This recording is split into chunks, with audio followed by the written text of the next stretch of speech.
What's good with you, YouTube? You guys are watching TheCaliEffect, and today we're going over a lot of OCG news. I really hope you guys are enjoying this video. We're going to start off with the OCG limit regulation of July 2017 updates, and I am stoked to find out with you guys what exactly happened in this new forbidden list. Cards isn't the only news tonight. The new OCG limit regulation list for 2017 has been announced. Time for the Zodiac and True Draco to finally take a bow.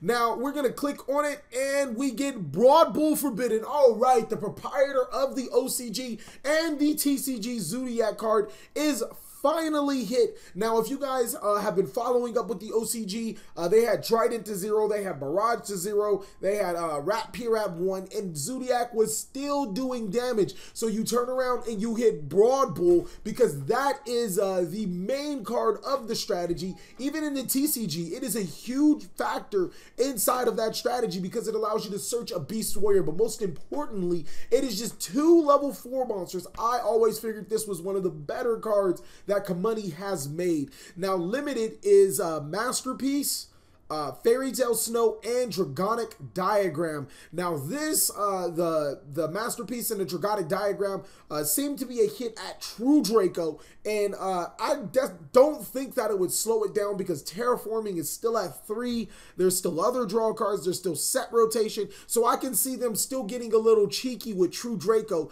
and playing this. But if you ask me, this is really just I would say a dick grab towards making them play links. So I'm not 100% too confident in this. I feel like the OCG is more of a guinea pig format, you know, forcing the OCG players to play something new every time around so they can see what would come out in our meta and how it would naturally impact X meta. Fairy Tale Snow to 1, I would say this is almost a deserved hit. Fairy Tale Snow is a little ridiculous, especially I believe in the OCG they still have that grass is greener at 3.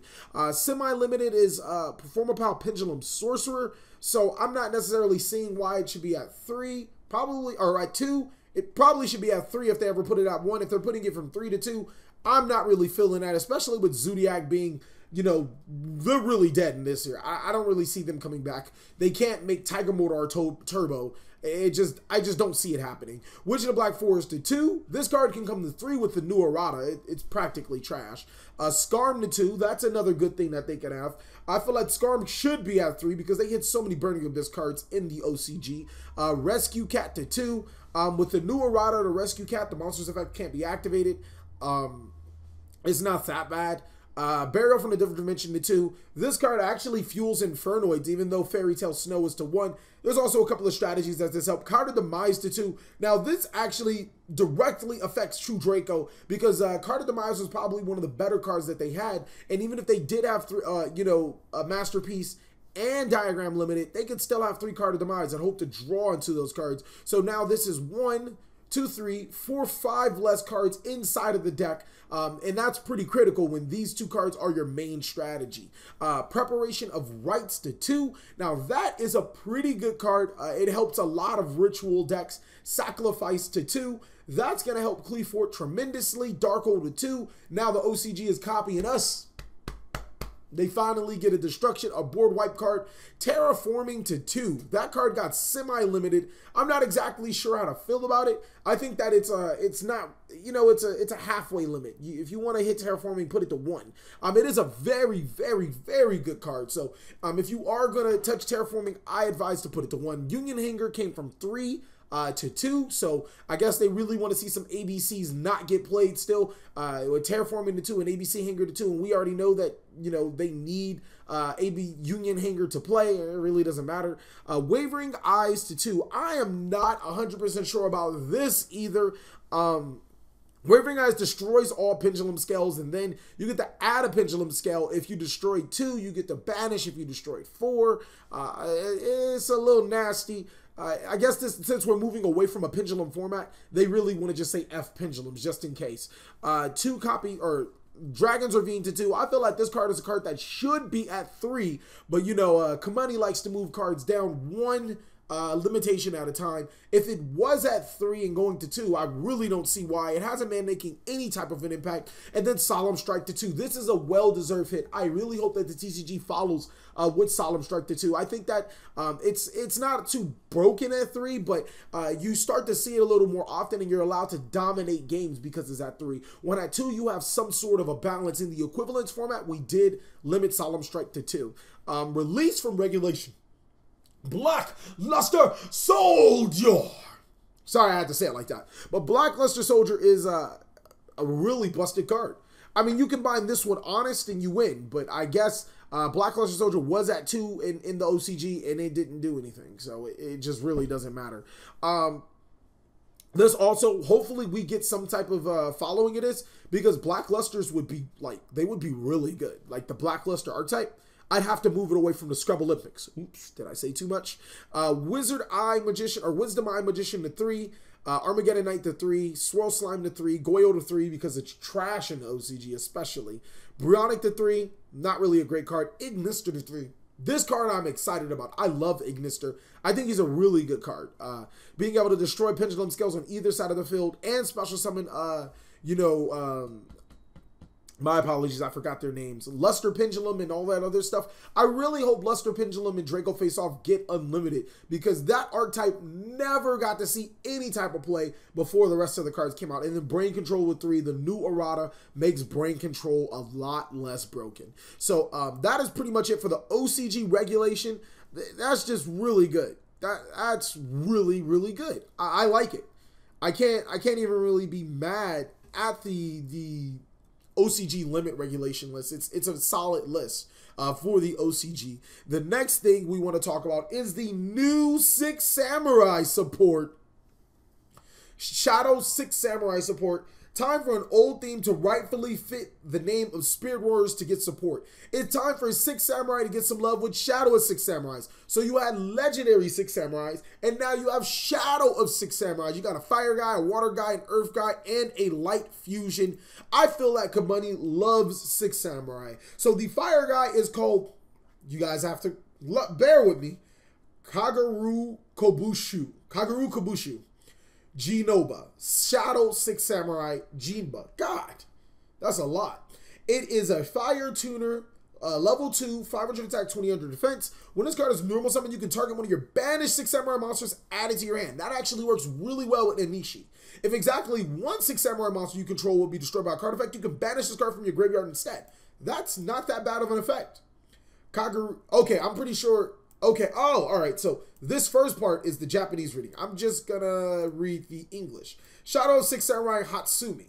It's a water warrior with an effect. It's a level 3, 1600 attack, 1500 defense. You can only use this card's one effect once per turn. You can banish 2 6 Samurai monsters from your graveyard and or face up on your field. Target 1 6 Samurai monster in your graveyard except, Shadow of 6 Samurai Hatsumi and Special Summon. I thought Kabunny... Oh, wait, you can only use the one effect. Cool. I was like, I thought Kabunny already learned their lesson about this crap. Now, the 2 effect, if it's exactly 1 6 Samurai you control will be destroyed by a card effect, you can banish this card from your graveyard instead. I'm thinking the 2 effect is on every Shadow of 6 Samurai because it's the shadow of the 6 Samurai monster that prevents the 6 Samurai monster from destroying. Think about it. Think about it, guys. If the shadow is in the graveyard and your regular 6 Samurai monster will be destroyed, the shadow just disappears and blocks the destruction. I mean, at least that's what I'm thinking they're thinking. I mean, it might sound nerdy, but it is what it is. Now, Shadow 6 Samurai Kaziru is an Earth Warrior, 1900, 1000 defense. Gee, we needed a Kizan Jr. This will work perfect with Kizan. This will probably be the best 6 Samurai card. When this card is special summon, you can add 1 6 Samurai monster that is not sharing a tribute with any monster you control from your deck to your hand. That's pretty good. If exactly 1 6 Samurai monster you control is destroyed by a card effect, you can banish this card from your graveyard instead. Oh. Excuse me. I'm trying to figure out how the hell I'm going to special summon this card. The double-edged sword technique works. Kizan works. Is that the name? Kizan? Kaigeki. My apologies. Kaigeki works. Asceticism, I believe, works. Yeah, so there's quite a few ways to summon this card and then add a different one. So I guess it actually is prohibiting that it's an Earth because you can't add Kizan. If you could add Kizan with, Kaziru, forget about it, guys. Now, this is Shadow of Six Samurai Rahan. It's a light warrior fusion effect, 2400 attack, 2400 defense. 3 Six Samurai monsters with different attributes. That's not hard. That's not even a requirement. Must first be special summoned from your extra deck by sending the above cards you control to the graveyard. You do not use polymerization. Well, thank you. Thank you for giving me a fusion monster that I don't need a spell card to fuse with. Cannot be used as fusion material. Once per turn, you can banish 1 Six Samurai monster from your graveyard, or that you control face up and target 1 card on the field and banish it. Sweet. Another banish to get rid of card. If a Six Samurai, oh, and it's once per turn. Okay, I thought it was during either player's turn. Oh God, that'd be really good. You won't believe what second effect is. If a Six Samurai monster you control will be destroyed by battle or card effect, you can banish this card from your graveyard instead. So not only can the Six Samurai, the regular Six Samurai monsters protect each other, the Shadow of the Six Samurais protect the fallen Shadow of the Six Samurai monsters protect their living monsters. So the Shadow of the Six Samurai is pretty good. Now we're gonna go to VLan Hydra effect. Remember the upcoming card for the V-Jump promo? 5, I'm just going to call it VLan Hydra. VLan Hydra. Effects for the card is finally been repealed, and it helps you disassemble your Link monsters. Ooh. Alright, looks like a Link 3. That's crazy. And it's side, up, down. That's crazy. It requires... it's a light Cyberverse Link effect. It's a Link 3, 1900 attack, top, left, bottom. 2 plus non-token monsters. So I just used 2 monsters to summon this Link 3. Alright, that's stupid. You can only use this card's name's 2 effect once per turn. This card gains 300 attack for each card in its mutual link. Okay, it's pretty good. You can target 1 Link 3 or lower monster with this card's mutual link point. You can special summon a monster with the same amount of link arrows as that target for the rest of the turn. You can target 1 level 3 monster at this card's mutual link point. You can special summon a monster with the same amount of link arrows as the target for the... What the hell? Wow. Wow. So 3 monsters. What the hell? Where do you special summon it from? With the same amount... A monster with the same amount of link arrows as that target. Oh, from your fucking extra deck. Perfect. Also, tribute that target. If you do special summon V-Lan token, Cyberverse, level 1... 0 attack equal to the... Oh my God, this card's oozing with combo potential. So I'm going to read it off to you guys. I'm sorry. You can target 1 Link 3 or lower monster with this card's mutual link point. You cannot special summon a monster with the same amount of link arrows for that target for the rest of the turn. That's good. Also, tribute that target. And if you do special summon VLan tokens, Cyberverse equal to the monster's link arrow amount. So you actually, now that I think about it, it's okay. So you tribute your opponent's that monster link to it. Is it? Wow. You can tribute your opponent's shit. That's all right. Now it's good again. So now I get to tribute my opponent's monster that's linked upwards to this card to special summon up to 3 tokens, and then use 2 of those tokens to link for a different one. Card's good. Card's hella good. It's pretty busted. That's just really good. I really don't even know what else to say about that. That's pretty freaking dope. This card is good. Thank you guys so much for watching another segment of the TheCaliEffect. I hope you guys enjoyed the Forbidden List as well as the new cards that were announced. Please give this a like. This is off of my new desktop, and I will have a video for you guys sooner. But please like, comment, subscribe, but most of all, you guys stay classy. Oh yeah, I forgot.